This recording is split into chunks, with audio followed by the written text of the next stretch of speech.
Bonjour mes chers élèves, j'espère que vous allez bien. Aujourd'hui, nous allons faire un petit rappel des types de textes qu'on a étudiés.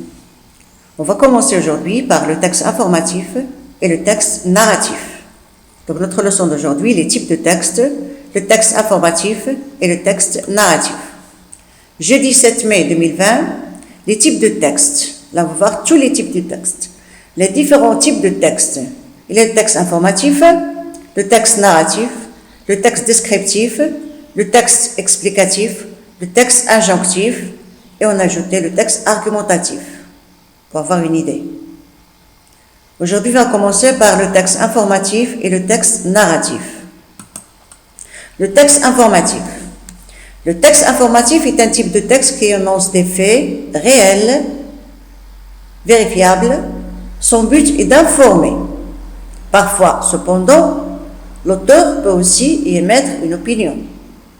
On produit un texte informatif lorsqu'on va prendre du nouveau au lecteur, donner une information. L'auteur du texte informatif présente des faits tout en restant neutre et ne donnant pas son opinion personnelle. Il ne s'agit pas non plus d'analyser le sujet ou de chercher à l'expliquer. Lorsqu'on a l'intention d'écrire un texte informatif, on procède comme suit. On choisit d'abord un sujet. Ensuite, on laisse venir ses idées sur le sujet, dans le désordre, premier lieu, n'importe comment, sans chercher un ordre logique. On cherche des idées, on cherche des informations, d'accord, sur le sujet. Puis on précise le sujet par l'idée directrice. De quoi est-ce qu'on va parler? Celle qu'on voudrait développer dans son texte. Enfin, en ordonnant ces idées en choisissant les plus importantes. Exemple de texte informatif. Exemple. Là, une information. Les accidents de la route sont l'un des problèmes de santé publique et de prévention des blessures les plus importants au monde. Le problème est d'autant plus grave que les victimes sont en très bonne santé avant leur collision. Selon l'Organisation mondiale de la santé, l'OMS, plus d'1 million de personnes sont tuées chaque année sur les routes mondiales. Un rapport publié par l'OMS en 2004 a estimé qu'1,2 million de personnes ont été tuées et 50 millions blessées dans des accidents de la route dans le monde chaque année a été la principale cause de décès chez les enfants de 10 à 19 ans. Le rapport a également noté que le problème était très grave dans les pays en développement et que les mesures de prévention simples pouvaient réduire de moitié le nombre de décès. Donc là, c'était un exemple de texte informatif. D'accord? Là, on parle des accidents de la route, c'est le sujet, et on l'a développé. On passe maintenant au texte narratif. Le texte narratif. Un texte narratif ou récit est une histoire réelle ou fictive racontée par un narrateur à la première ou à la troisième personne selon qu'il est impliqué ou non dans l'histoire. Et se déroule dans l'ordre de la narration.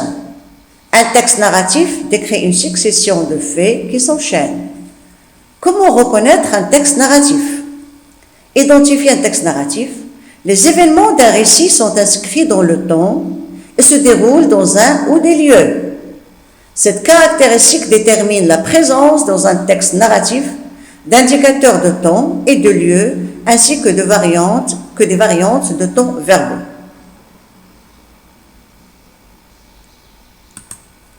Le texte narratif répond à ces questions. Le texte narratif répond à 6 questions. Qui? Personnage. Quoi? Le fait.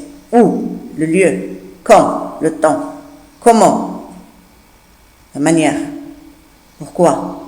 La cause. Quelles sont les étapes du schéma narratif? D'abord, la situation initiale, c'est le début du conte. L'élément perturbateur, très important. Les péripéties, l'élément de résolution, la situation finale. On va voir ça dans la prochaine diapo. Souvent, un texte informatif sera au présent alors que la narration privilégie les temps du passé.